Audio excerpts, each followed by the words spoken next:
all started when the United States sent a supposedly confidential letter to Mexico that said many Russians were treated in a terrible way.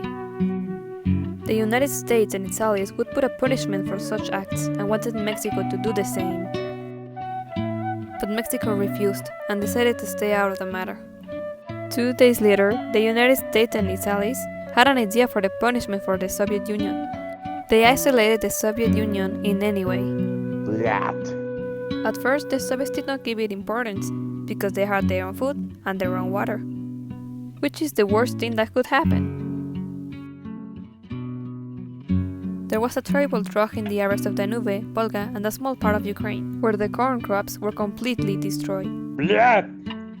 People could no longer sow again and tried to find another way to move forward, but it was useless. Shut up! A few days later, Mexico noticed the situation and the deaths had been caused by the hunger of the Russian people. Mexico and his people were willing to help the Red Flag. They made demonstrations, bullfights, dances, and more things to help the Soviets. While the Mexican people helped the people of Russia, the Mexican government was also determined to help the Soviets, sending 29 tons of wheat to the Russian people.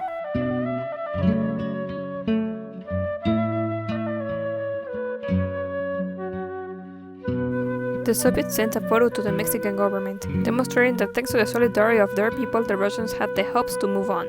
The information of this subject is almost forgotten, because after this the Cold War began.